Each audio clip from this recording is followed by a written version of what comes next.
Hi, everybody, and welcome back to another Spark Talk. This time we have with us Phillip Glass, who is Head of Sustainability Americas for SPARQ360. And we're going to talk about sustainability and how US-based 3PLs are approaching it in this day and age. Hey, Phil, how you doing today? Hey, Evan. It's nice to talk to you again. Hope you're doing well. You as well. You as well.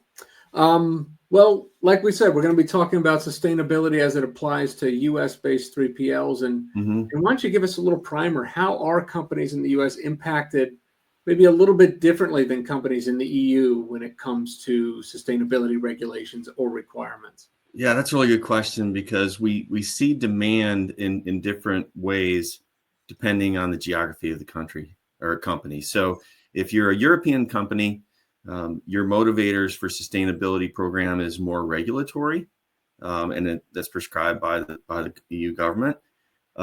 If you're in the US, it seems to be more customer driven, and usually those customers are the ones that have a footprint in international markets where sustainability reporting is required, whether it be through the Corporate Sustainability Reporting Directive, CSRD, or other reporting protocols. Those needs for those customers seem to trickle down to the vendors that may be domiciled here in the U.S. We also have seen cases where, you have companies that aren't necessarily multinational, but, Walmart, for instance, doesn't really operate in Europe, but they've had a sustainability program for a number of years. And so people that want to, work in that supply chain have to, meet certain standards if you're going to work for some of their suppliers as well. Is that right?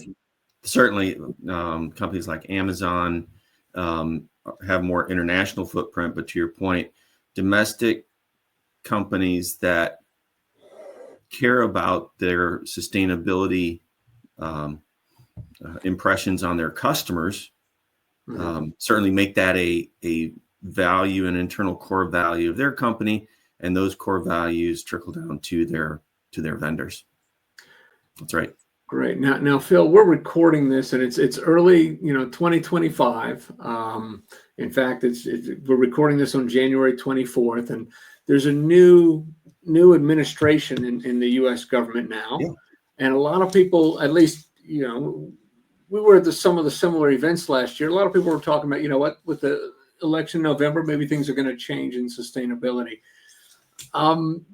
Do you think the new administration means that there will be less pressure on companies to implement programs, or how do you view that playing out? Yeah, I mean, that's a really good point. And I think it's important to distinguish the motivators for a sustainability program, especially domestic US, from regulatory to market demand. And we talked a little bit about the market demand earlier. The regulatory demand here in the US may slow down a little bit, which, that's not necessarily a big motivator. At least it hasn't been up until this point. The bigger motivator, the market motivator, the customer desire to have partners and suppliers that have a controlled and competent sustainability program, that's not going to change. And if anything, it's going to accelerate as more and more countries adopt CSRD-like protocols and reporting structures that they have to comply with. So if you're touching an international company, if you're a vendor of an international company or a company like Walmart that is domestic but has a sustainability priority, that's not going to change. And I'll go on to say, Evan, that we see customers that are participating in bids, especially in the supply chain, whether it be carriers or warehousing distribution companies, that are seeing sustainability as a requirement just to participate in the RFP. And having those processes and protocols already in place where you can have a credible response to those bids is going to be a differentiator for companies, especially in the US. Yeah, and I think you had a graphic that showed this pretty well. Let me see if I can pull that up for people. Yeah, I mean, it really does kind of show that, and this comes from SPARQ360 and App State University did a survey of 300 supply chain managers and asked them about, what drivers they're seeing in sustainability. And to your point, Phil, I think that this data proves it. Yeah, government regulations, brand reputation, and recruitment of young talent and improved evaluation, improved financial evaluation. All of those are definitely things that are impactful, and all of them have net positives. All of them are either very or extremely important, to the tune of half to 2/3 of the responses in most categories. But that demand of customers is sky high. It's over 80% view that as extremely or very important. Right. And to the point you were just making, in that same survey, it was asked, are you seeing sustainability improvements as a requirement for RFPs, for submitting bids on RFPs? And over 93% reported seeing those requirements, with almost 1/3 of them saying they were seeing it often or always. So I think the data is bearing out kind of what you've been talking about. So. Exactly. On that graph, we didn't really talk about it, but the propensity for younger folks to look to their employers for leadership in sustainability is very important. And as we look at getting the best talent in our companies and recruiting processes, those younger folks are making a priority of associating themselves with companies that have a similar motivation to sustainability. And I'm just going to put a link here, and I'm going to drop it in the notes for those of you that are watching the video. You'll be able to link to it. But the data we're talking about, it comes from that survey that I mentioned that App State University did in collaboration with SPARQ360. You can download, it's a free report. You can download a copy of that. It's very interesting. So, a lot of 3PLs, when we talk about sustainability, if we can say, hey, you know what, sustainability is not going to go away anytime soon. Right.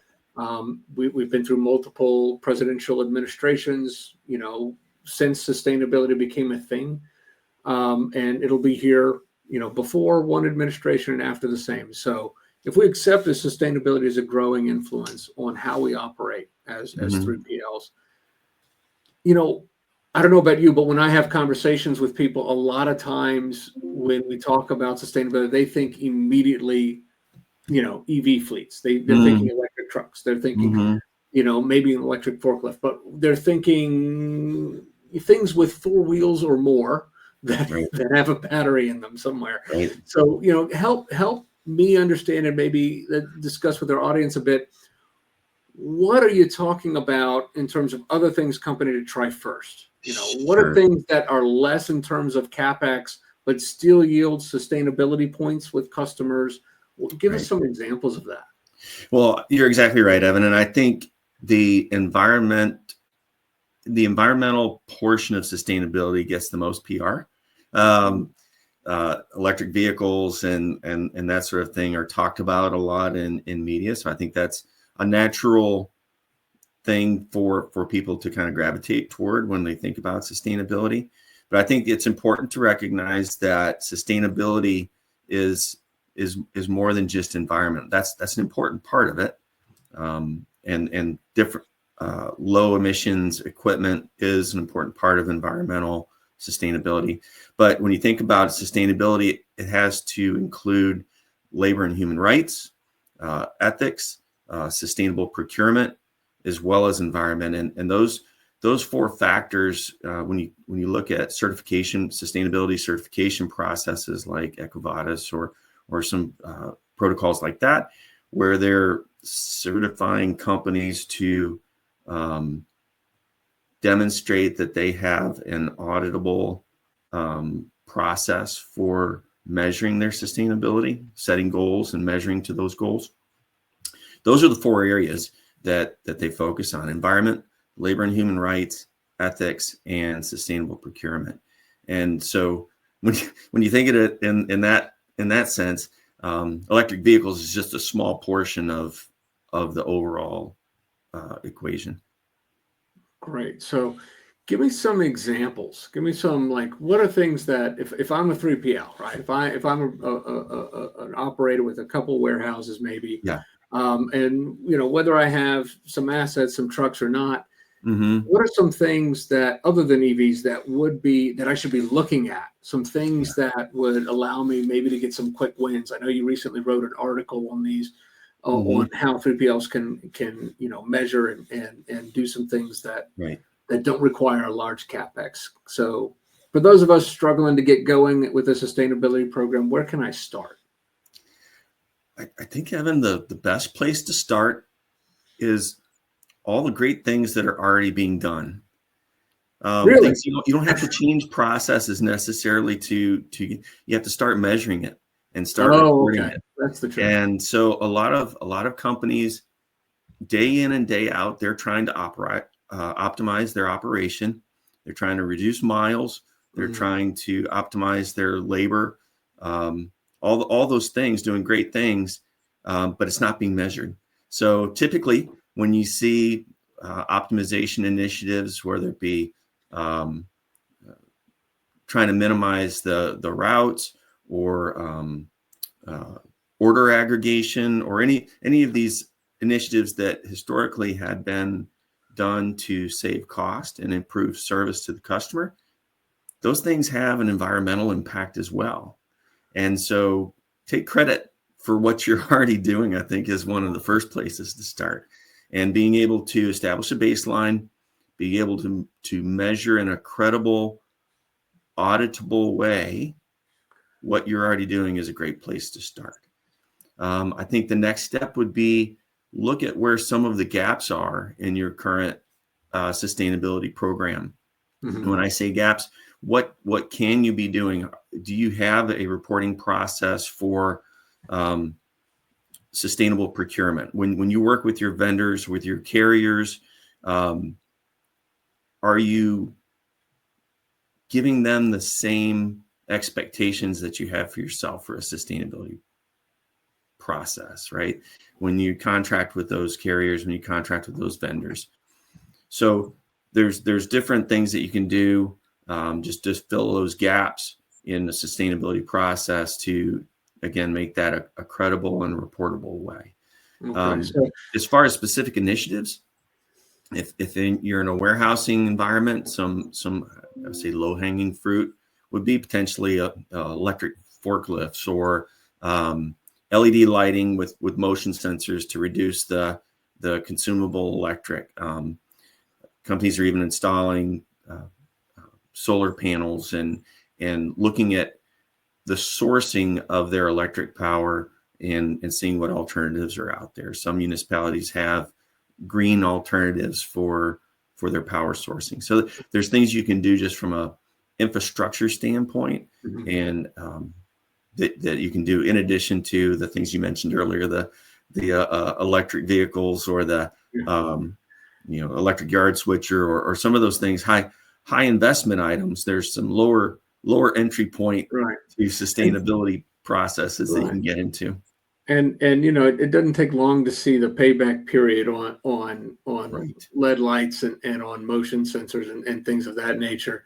And Right. I like what you mentioned before. It didn't even require necessarily installing new equipment, but route optimization. You said Right. earlier, it's like reducing those empty backhaul miles, which I think some numbers are showing that's 38%.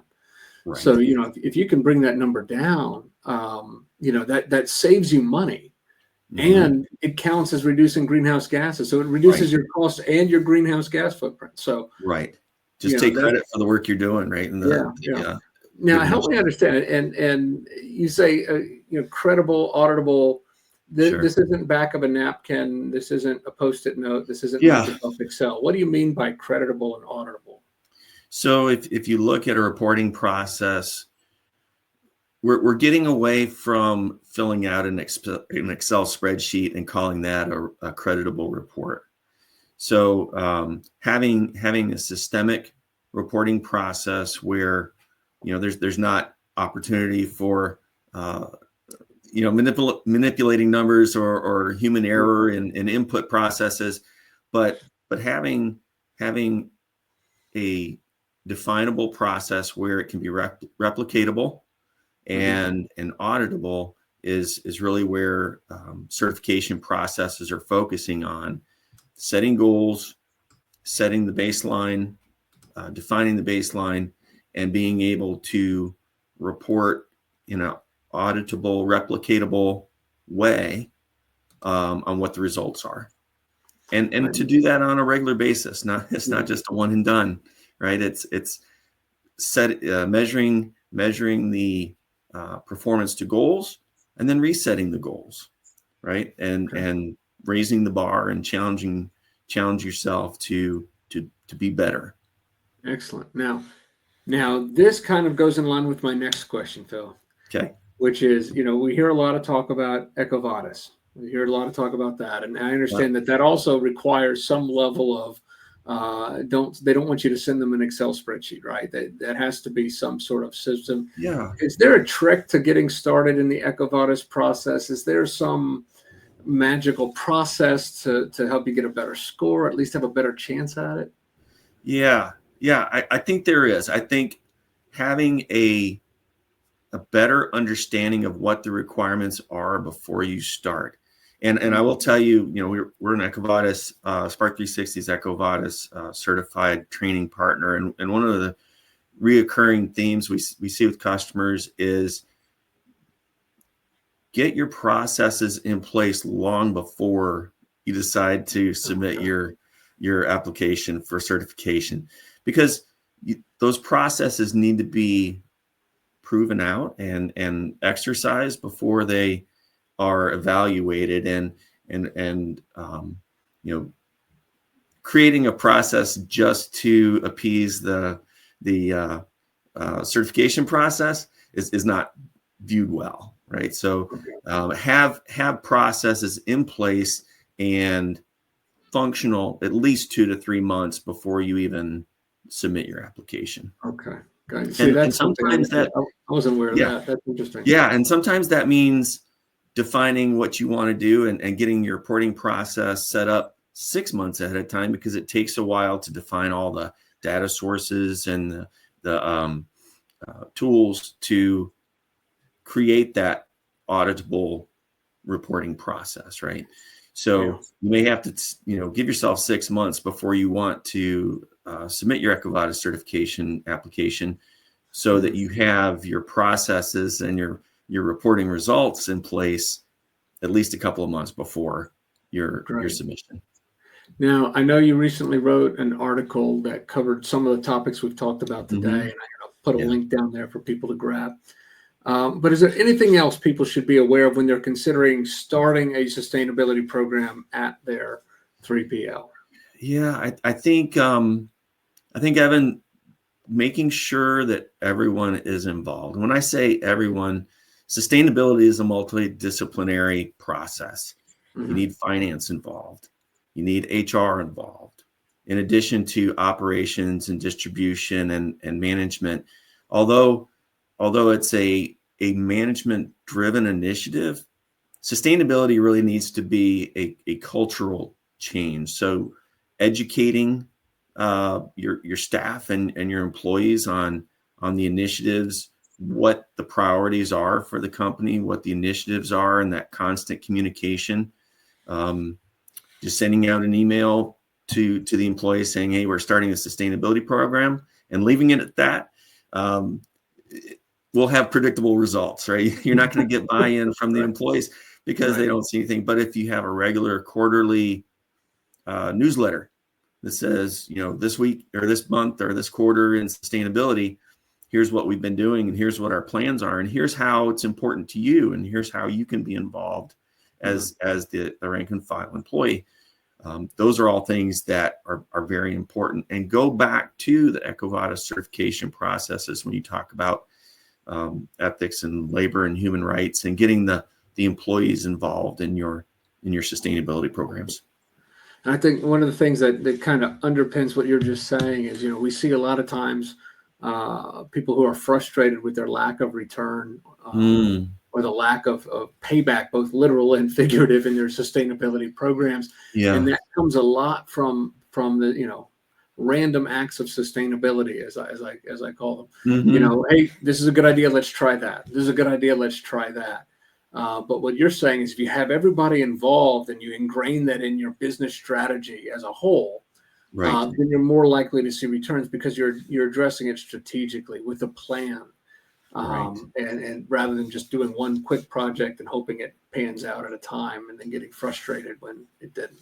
Absolutely, and there's always room for good ideas, and I often find that the frontline workers are the ones with the best ideas, the ones that are applicable on a daily basis. They see it, they live it day in and day out. So keeping them involved and informed. But I think you're right.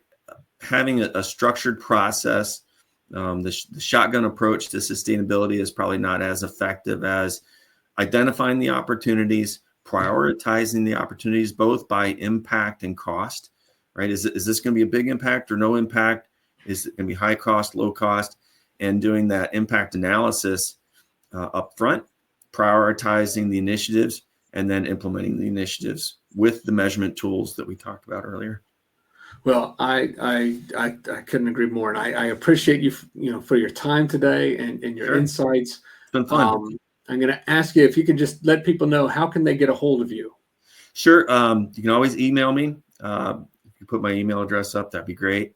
Always look forward to speaking to folks. Anybody that has any questions, we can certainly help you in your journey, even if it's just additional information that you need to get you started. And that seems to be the hardest part, is just getting started. Yeah, I couldn't agree more. Well, thanks, Phil, again for your time, and thanks everybody for joining us on this edition of SPARQ Talks. Nice talking to you, Evan. Take care of yourself. Bye. You too.